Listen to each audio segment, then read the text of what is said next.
Hoje eu quero olhar com você sobre as implicações do amor de Deus para conosco. As implicações do amor de Deus para conosco. Olha a primeira carta de João, capítulo 3, do verso 1 ao verso 10.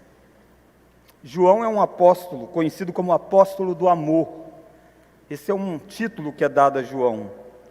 Até porque no próprio Evangelho, ele é identificado como aquele que o Senhor amava, aquele que o Senhor tinha prazer, num certo sentido.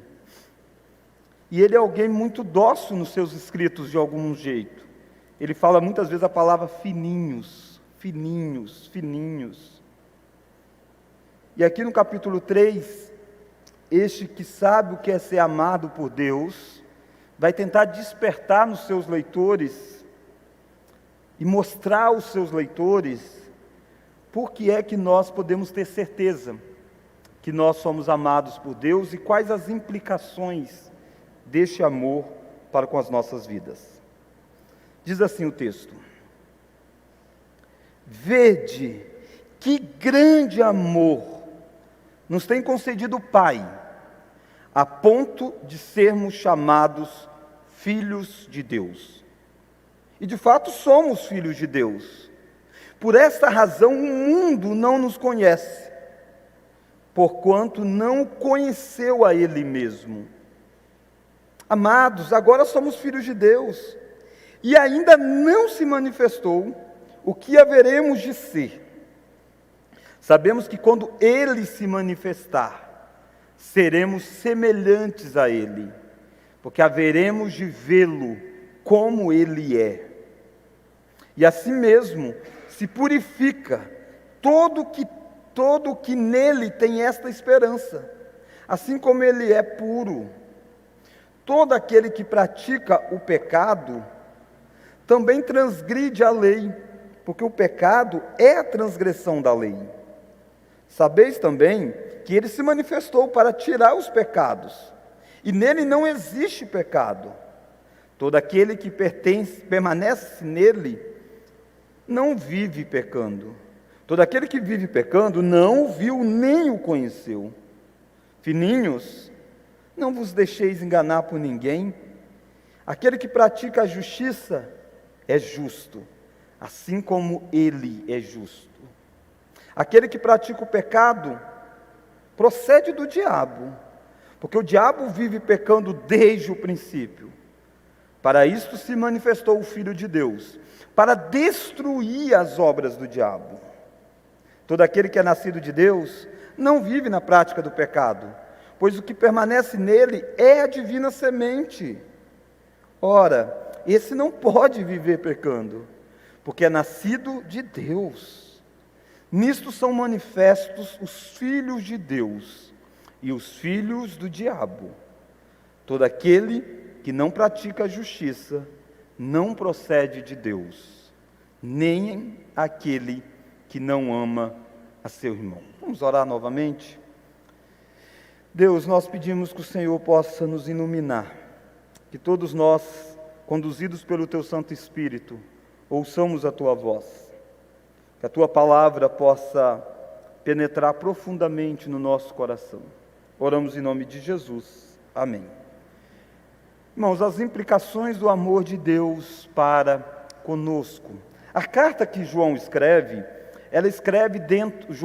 dentro de 3 grandes testes que nós podemos fazer para saber se nós de fato amamos a Deus.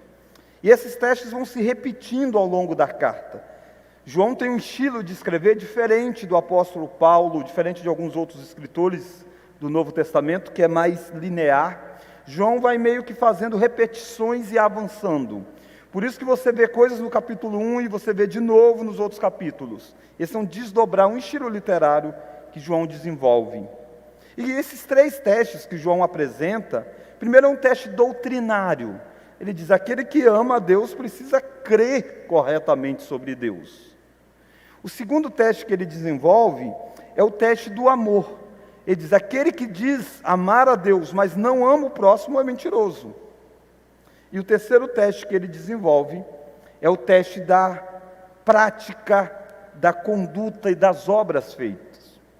Ele diz: aquele que é nascido de Deus não vive no pecado. Então, o teste ético, o teste doutrinário e o teste do amor, o teste relacional. Essas são as três peneiras que João coloca para nós nos identificarmos como cristão. Nessa noite, a nossa ênfase aqui vai estar voltado para o teste ético, para aquilo que nós praticamos, porque João está dando ênfase a isso nesta passagem. E eu quero que nós olhemos então como que esse amor de Deus vai ter implicações. E a primeira delas, a primeira implicação é que o amor de Deus define a nossa identidade. O amor de Deus define a nossa identidade. Define quem somos e define quem seremos. Quem somos e quem seremos é definido por Deus, e com isso Ele está definindo a nossa identidade. As pessoas são forçadas, pressionadas a se moldarem a alguns sistemas, para poder assumir uma certa identidade, para dizer quem ela é, ou quem ela quer ser. E nessa tentativa, os nossos adolescentes, por exemplo, são bombardeados com isso. E aí você vê os adolescentes patinando nessa busca de identidade. Mas isso não é só com os adolescentes.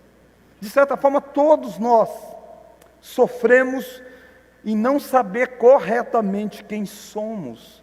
E por isso, muitas vezes, nós vivemos achando que somos mais do que somos, ou vivemos achando que somos menos do que somos, ou nos agarrando em ídolos para que possa definir quem nós somos. E o mundo nos define, muitas vezes por aquilo que nós fazemos. É muito comum quando perguntam: quem é fulano? Ele diz: fulano é isso, fulano é aquilo. E aí fala a profissão da pessoa. Não tem nada de errado nas nossas profissões, são vocações que Deus nos dá, mas as nossas profissões não nos definem. Há uma definição que extrapola aquilo que nós fazemos. E João chama atenção para isso. Olha o verso 1. Vede que grande amor nos tem concedido o Pai. Este vede é uma expressão muito forte. É um destaque que João está dando na carta, dizendo assim: olhe, veja mesmo, coloque o seu olhar nisso, não deixa passar despercebido, você precisa colocar os olhos no grande amor que Deus tem. O Pai tem concedido um amor tão grande, ao ponto de nos dar a identidade de sermos chamados filhos de Deus. Este é o maior título, como eu disse para as crianças. Este é a maior definição de quem você é. Quem você é. E a definição maior: eu sou um filho de Deus. Essa é a definição só daqueles que Deus amou. Criatura de Deus todos somos, independente do que a pessoa crê. A pessoa é uma criatura de Deus, ela é a imagem e semelhança de Deus, merece ser respeitada e amada. Mas a identidade de filho, João diz: vede o amor de Deus. E aí ele nos chama de filhos, porque historicamente nós éramos chamados de rebeldes, de inimigos. Olha que mudança. Às vezes a gente diz assim: fulano é meu amigo. Rapaz, no início a gente não se dava tão bem, eu não gostava do jeito dele. Hoje é o meu melhor amigo. Irmãos, você está vendo alguém que é inimigo de fato, é transformado para a expressão de filho. Essa mudança de sair desse status de inimigo para vir para o status de filho, só acontece pelo meio da adoção de Deus. O Pai nos adotou. E Ele nos adotou por causa do sacrifício de um outro filho. E aqui está uma das coisas mais enigmáticas. Porque é normal que a gente entregue uma coisa menor para ter alguma coisa maior. Jesus até disse que aquele, por exemplo, que descobre o reino, ele vende tudo, se for necessário, para ter o reino. Porque o reino é maior. Agora, Deus faz algo contrário. Deus faz o contrário disso. Porque Efésios diz para nós que Deus entregou o único filho dele, o amado dele, em quem tinha todo o prazer. E ele entregou o único filho para que nós nos tornássemos filhos. Ele entregou o filho pelos inimigos dele. Os filhos para com aqueles que eram transgressores dele. Por isso que João está dizendo, vede com grande amor. É por isso que João, o mesmo autor aqui, disse em outro livro que nós lemos, no Evangelho, porque Deus amou o mundo de tal maneira, não é possível mensurar esse amor de Deus, não há palavras que é capaz de descrever, a única expressão que você consegue entender, é a imagem de um pai entregando um filho, e não é um filho qualquer, é o único e o amado dele, entregando por pessoas que não passavam de trapos de imundícia. Eu e você éramos os trapos de imundícia. João está dizendo, vede a que ponto o amor de Deus foi derramado. Vede o fator definidor da identidade. Você é chamado, mas você não é somente chamado. Porque às vezes as pessoas nos chamam de algumas coisas, né? Talvez alguém diz, nossa, fulano é inteligente, e você sabe, não, eu não sou inteligente coisa nenhuma. Fulano é isso, você diz, eu não sou isso. Talvez nessa noite, você que creu em Cristo, talvez eu estou dizendo, Deus chamou você de filho. Talvez você esteja dizendo, não, acho que eu não sou não. Aí João vai fazer uma afirmação. Olha lá o verso 1 ainda. Vede que grande amor nos tem concedido o Pai, a ponto de sermos chamados filhos de Deus. Vamos ler agora? E de fato somos filhos de Deus. Não é uma declaração apenas de alguém, não é uma opinião de alguém, é um fator definidor. Realmente nós somos filhos de Deus. Você não precisa viver desesperado no mundo, indo em busca de conquistar o amor das pessoas, indo em busca de conquistar realização para se firmar a sua identidade. A sua identidade está no amor incondicional que Deus teve por você. Está no amor eterno que Deus teve por você. João está dizendo isso. E esse amor não vai fazer com que você seja palatável ao mundo. Porque talvez essa primeira parte você está dizendo, joia, eu vou sair aí fora e todos vão dizer, uau, ele é filho de Deus, vem aqui, senta conosco. Olha o que João diz. Por essa razão, olha o verso 1, por essa razão, a razão de Deus ter nos amado, a razão de Deus ter nos tornado filhos, por essa razão, o mundo não nos conhece, porquanto não conheceu a Ele mesmo. Essa identidade que você tem de ser filho de Deus, faz com que o mundo rejeite você. A rejeição do mundo a nós, se dá exatamente pela nossa identidade. Talvez, para ilustrar, talvez você pense em algum país que proíbe que pessoas de uma determinada nação entrem lá. E o fato da pessoa ter essa nacionalidade não pode entrar. É mais ou menos isso que João está dizendo. O mundo não pode nos amar. O mundo não vai nos achar palatável a eles.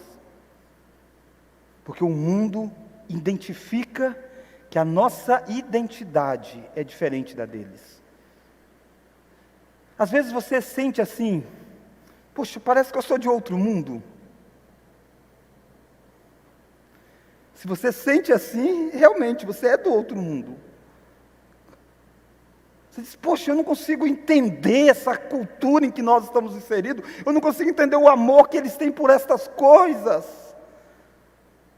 João está dizendo, é isso mesmo. A sua identidade separa você, porque a identidade do Filho de Deus separou. O amor de Deus por nós define a nossa identidade, definindo quem somos. Somos filhos de Deus, e definindo quem seremos, porque todos nós que somos filhos de Deus, sabemos que falta alguma coisa. Se você está contente com aquilo que você é, espiritualmente falando, tem alguma coisa errada. Paulo não estava contente com o estado dele quando ele escreveu Filipenses, e Paulo era um apóstolo. Paulo é um dos maiores missionários. Paulo faz uma coisa, faço. Eu esqueço das coisas para trás, fico, eu avanço para os que estão diante de mim, porque eu ainda não sou perfeito. Você também está nessa situação, como eu estou, numa fila talvez bem lá atrás de onde Paulo está. E aí João vai dizer para nós, essa identidade completa, porque Deus nos amou, nos torna filho e nos tornará no futuro algo ainda maior. Olha o verso 2. Vamos ler? Amados, agora somos filhos de Deus. Percebe o demarcador de tempo? Agora nós somos filhos de Deus. Vamos ler? E ainda não se manifestou o que haveremos de ser. Ele diz, e tem algo para se manifestar ainda. Que grande amor é esse, irmãos? Só de ser chamado filho do rei já é muita coisa. Mas Deus tem algo mais ainda. Deus tem algo mais ainda. Por isso que João está dizendo, vede o grande amor. E o que é que Deus tem? Olha lá o verso 2. Sabemos que quando Ele se manifestar, porque haveremos de vê-lo como Ele é.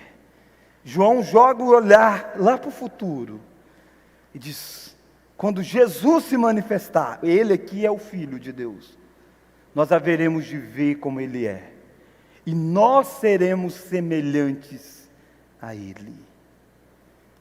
O projeto de Deus, ao amar você, não é só salvar você, não é só livrar você do tormento eterno do inferno, é isso também, mas não é só isso, é tornar você a cópia do primeiro filho dele, tornar você semelhante a Jesus.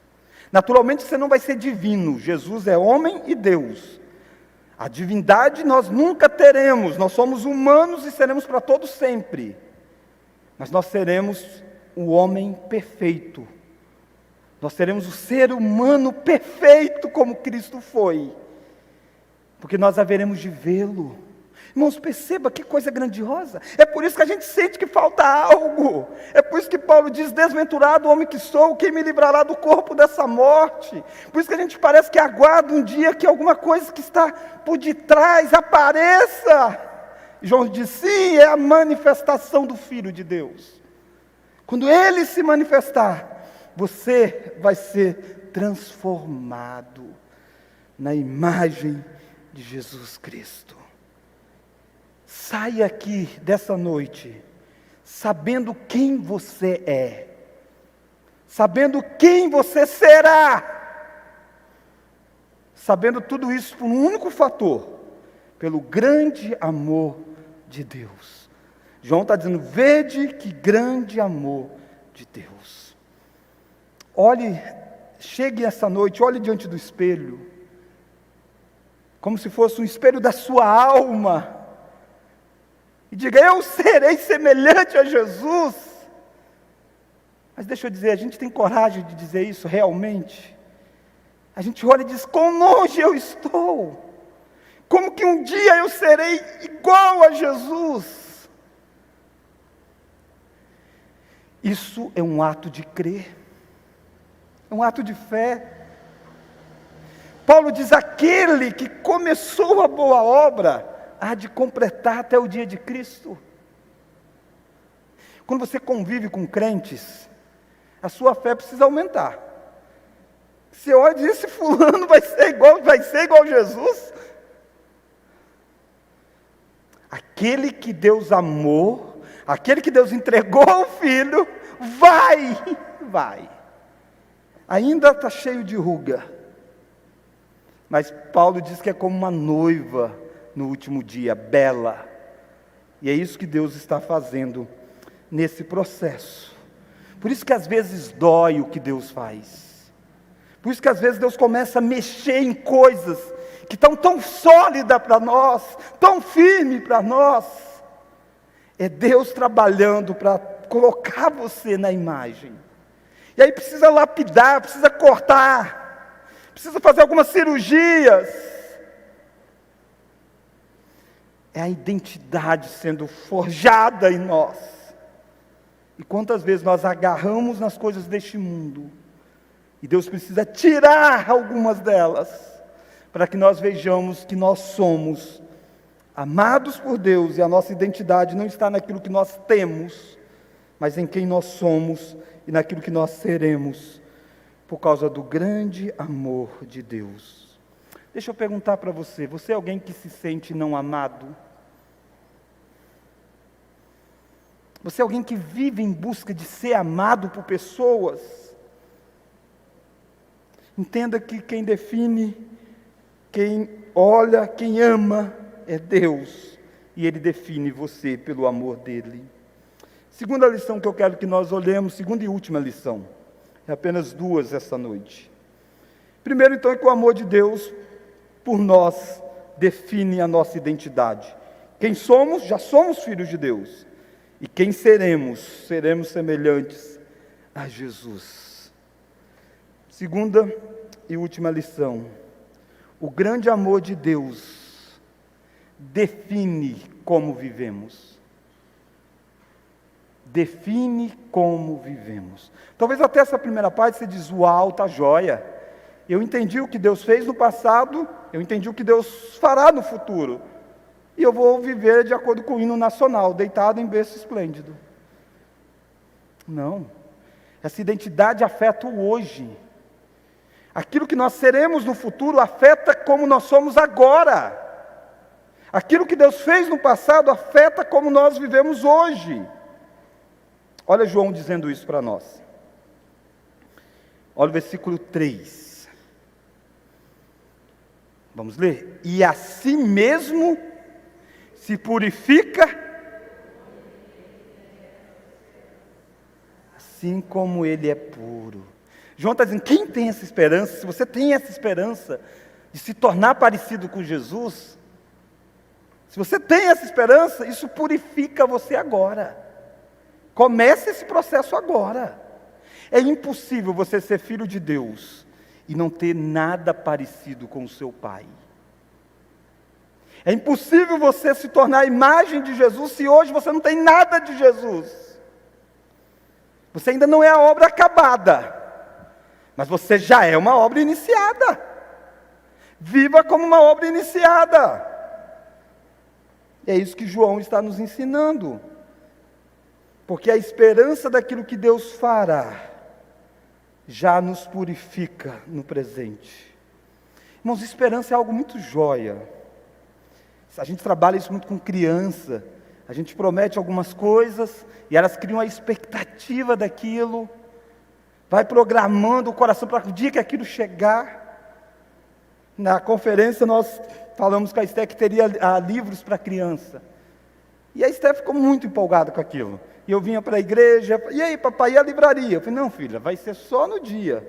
Aí na quarta-feira, papai, vai ter livraria na igreja lá? Eu falei, não filho, só na conferência. E ela, já falei com ela, mas ela, acho que ela fala até para provocar, não sei se. a gente arrumou aquela tal de Alexa. E aí ela chega para a Alexa e fala: Alexa, toca uma música uma música infantil de criança. Infantil de criança. Eu falei: não, filho, infantil já é de criança. Ela falou: não, infantil de criança. E aí ela perguntou: papai, vai ter livraria lá, vai ter livro infantil de criança?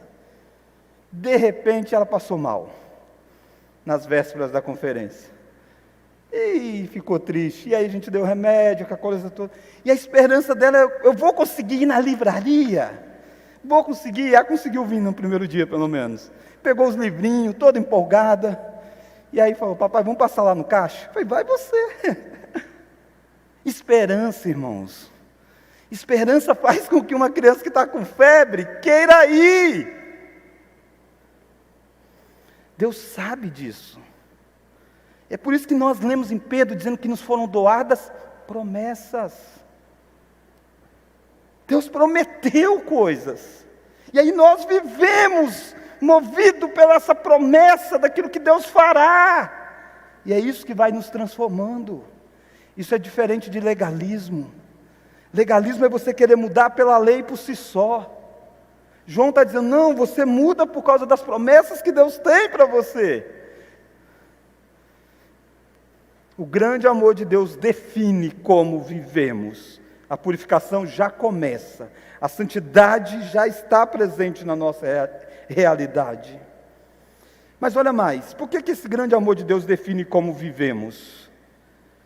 Porque a esperança daquilo que Deus fará no futuro nos purifica hoje, e porque nos faz ver a feiura do pecado. Por que é que facilmente nós pecamos? A gente tem uma imagem do pecado como sendo algo mais prazeroso do que servir a Deus. E às vezes é até assim que a gente ensina, as crianças ensinam: olha, servir a Deus é isso, como se servir a Deus fosse a pior coisa do mundo. Não, é o contrário. Feio é o pecado. O pecado só tem casca. O pecado só tem aparência. O pecado é podre. E João vai mostrar isso. Olha como que João vai mostrar que, entendendo o grande amor de Deus, nós passamos a ver a feiura do pecado.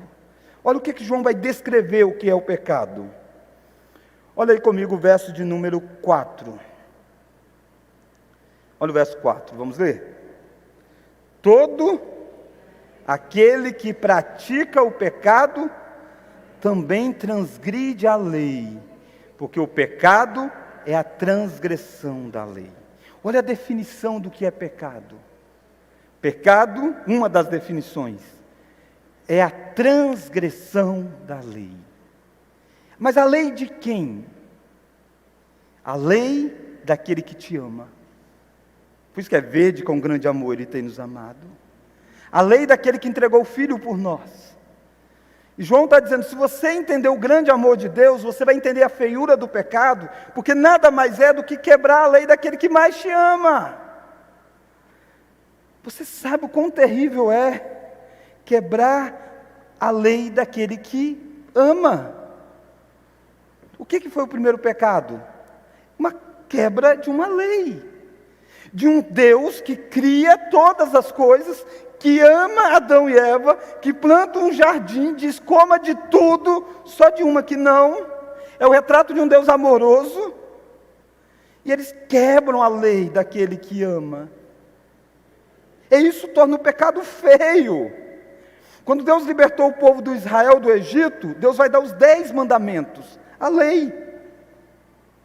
Mas o cabeçalho da lei diz: eu sou o Senhor teu Deus, que te tirei da terra do Egito, da terra da escravidão. Eu sou esse Deus que te amou, libertou você. Por isso, tome essas leis como leis da perfeita liberdade, lei do amor. Quando você quebra um mandamento de Deus, você não está quebrando num código qualquer, você está quebrando com a vontade daquele que te ama. Por isso que o pecado é grave. João está dizendo isso. Mas olha mais, o pecado é incompatível com a obra e a pessoa de Jesus. Olha lá o verso de número 4, verso 5. Sabeis também, se manifestou, não existe pecado. Se você aguarda a segunda manifestação de Jesus, o dia que você vai ser como Ele, quando Ele voltar, João diz, saiba que Ele já se manifestou uma vez, na primeira vinda dEle. E sabe para que Ele se manifestou? João diz, para destruir as obras do pecado, para tirar os pecados. Ele é o Cordeiro de Deus, que tira o pecado do mundo. E Ele não peca. O texto diz, e Ele, olha lá, e nele não existe pecado. A obra e a pessoa do seu Redentor é incompatível com o pecado. Quando você estiver diante da tentação do pecado, lembra disso. O seu Salvador é incompatível com aquilo. Ele veio para purificar daquilo. Olha mais. Olha que o pecado, olha o verso 6, para nós entendermos essa ideia. Olha o verso 6. Todo aquele que permanece nele em quem? Em Jesus. Em Jesus. Que aquele que se manifestou para tirar os pecados, nele não existe pecado. Se nós permanecemos nele, não vive pecando. Todo aquele que permanece nele, não vive pecando. Todo aquele que vive pecando, não o viu nem o conheceu. Nós dizemos da chamada doutrina da união mística com Cristo.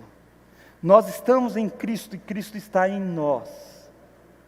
Por isso que os nossos pecados foram pagos em Cristo. E por isso que o poder da ressurreição de Cristo já habita em nós. E João está dizendo, se você está em Cristo, e Ele se manifestou contra o pecado, você não pode viver na prática do pecado. É incompatível. E o pecado, o amor de Deus define como nós vivemos, porque mostra a feiura do pecado. O pecado é a transgressão da lei de Deus. O pecado é incompatível com a obra e a pessoa de Jesus. E o pecado é típico daqueles que são seguidores do diabo. Olha o verso 7 em diante. Filhinhos, não vos deixeis enganar por ninguém. Aquele que pratica a justiça é justo, assim como Ele é justo. Aquele que pratica o pecado, vamos ver? Procede do diabo. Percebe? O amor de Deus muda a vida agora. Aquele que vive no pecado, todos nós pecamos. Não existe santidade plena agora, só vai existir quando Cristo voltar. Mas o pecado é sempre um acidente na nossa vida, não uma prática contínua. Nós sempre lutamos contra o pecado, não somos escravos mais. Mas existem alguns que são, e João está dizendo, esses procede do diabo. Olha a continuidade do verso 8. Porque o diabo vive pecando desde o princípio. Irmãos, perceba o que João está fazendo aqui em termos de identidade. Ele diz, Deus se manifestou para nos tornarmos filhos dele, nos chamou para sermos filhos, e nós somos. E o diabo peca. E aí ele vai dizer, se você vive deliberadamente na prática do pecado, você não é um filho de Deus, você é um filho do diabo. É isso que João está dizendo. Olha o versículo 8 ainda. Para isto se manifestou o Filho de Deus, para destruir as obras do diabo. Jesus veio ao mundo para destruir essas obras. Verso 9. Todo aquele que é nascido de Deus, não vive na prática de pecado, pois o que permanece nele é a divina semente. Ora, esse não pode viver pecando, porque é nascido de Deus. Verso 10, vamos ler todos? Nisto são manifestos os filhos do diabo. Só um minuto. Filhos de Deus e filhos do diabo são manifestados não por aquilo que serão no futuro, por aquilo que eles são hoje. Por isso que o grande amor de Deus muda a nossa vida agora, mostra a feiura do pecado. O pecado procede do diabo. Quem ama e vive amarrado pelos pecados, ele está sendo escravo de Satanás. Diante disso eu preciso perguntar para você, porque João está dizendo que são manifestos dessa forma. Quem você é nessa noite aqui nesse auditório? Eu não posso deixá-lo sair com a mente de que você é filho de Deus. Não, João está dizendo, é manifesto de acordo com nós vivemos agora. Porque Jesus veio para destruir as obras do diabo. Jesus veio para purificar do pecado. Se você fizer uma análise com a sua vida agora, você está parecido com o filho de quem? Se a sua conclusão for que você parece um filho do diabo, há uma chance para você. Colossenses diz que o Filho de Deus veio para resgatar os que eram escravos de Satanás. De certa forma, todos nós aqui éramos filhos do diabo. Mas Deus nos resgatou de lá. E Deus pode resgatar você hoje. Vede com grande amor. Se você é um filho de Deus, mas você está amando e dizendo, poxa, está tão difícil, tem tanta coisa boa no mundo de lá. Hoje você veio para dizer, ei, tem não, filho, você tem a melhor coisa da história, você tem a melhor identidade. Lá é coisa podre, você não precisa beber daquelas coisas. Vede, com grande amor, nos tem concedido o Pai. Quais são as implicações do amor? Primeiro, o amor de Deus define a nossa identidade. Nós somos o que somos, quem somos? Somos filhos de Deus, e quem seremos? Seremos a imagem perfeita de Jesus Cristo. O grande amor de Deus define como vivemos. A esperança daquilo que Deus fará já começa a nos purificar hoje. E porque aquilo que Deus fará e faz, define a nossa identidade, faz com que nós enxerguemos a feiura do pecado. Eu sei que há adolescentes aqui, e muitas vezes vocês acham que as cercas que o seu pai, ou que a igreja diz para você, isso não pode, isso é pecado, isso... Às vezes você acha que se só passar por essas cercas, você vai encontrar felicidade. Vai não. São placas dizendo para você, a curva na frente é perigosa, reduz a velocidade. Ou então, trecho em obra, pista com fim. Se você passar, é terrível, é dor, é sofrimento. O pecado não traz alegria. O pecado só traz ilusão. Irmãos, nós precisamos entender que nós deixamos de pecar porque o nosso coração se volta para um amor maior. Isso é a guerra de todos nós. Nós escolhemos algo e deixamos algo, é porque nós gostamos mais de uma coisa do que de outra. Você só vai abandonar as obras do pecado à medida que você vê o amor do Pai, aquilo que Deus faz. É só isso é capaz de mudar você. Do contrário, cercas nenhuma vai fazer isso. Somente o grande amor de Deus que nos constrange a vivermos diferentes. Vamos orar? Deus, obrigado porque o Senhor nos faz ver o grande amor que o Senhor tem para conosco. Obrigado, ó Deus, porque nós sabemos a nossa identidade. A nossa identidade não está no quanto nós ganhamos, não está na roupa que nós vestimos, não está no celular que nós usamos, no carro que nós temos. Nada disso nos define, ó Deus. Embora o mundo queira nos definir por estas coisas, A nossa definição está em quem o Senhor diz que nós somos. E nós somos teus filhos. Não éramos, mas o Senhor nos fez teus filhos. Obrigado, ó Deus, porque este amor foi extraordinário derramado sobre as nossas vidas. E obrigado porque o Senhor tem algo mais para nós. O último dia, quando se manifestar o teu Filho, nós seremos manifestados também numa nova dimensão de santidade. Faça o nosso coração arder por essas expectativas, ó Deus, de poder viver sem ter nenhum traço de pecado em nós. Nos faça, Deus, aguardar esse dia da perfeita transformação. E até lá, Deus, vai nos moldando, vai nos fazendo enxergar a feiura deste mundo, a feiura dos pecados que este mundo oferece. Nos faça ver que o Senhor tem um banquete para nós. Ah, Deus, quantos de nós temos trocado a mesa do Senhor pelas coisas podres deste mundo? Quantos de nós temos trocado um lugar na mesa do Rei por coisas que não passam de alfarrobas de porcos? Quantos de nós estamos como o filho pródigo, querendo viver dissolutamente, longe da casa daquele que nos amou?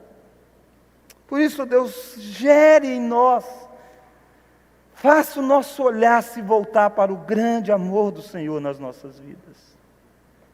Obrigado, Deus, porque o teu Filho se manifestou para destruir as obras do diabo. E qualquer um que estivesse escravo de Satanás, por causa do amor eletivo do Pai, o teu Filho pode resgatar de lá. Por isso faça isso nessa noite, ó Deus. Adote filhos do Senhor. Pedimos isso no amor do único Filho perfeito que o Senhor tem. E na imagem perfeita do Senhor. E com quem nós iremos nos parecer. No nome de Jesus Cristo. Amém.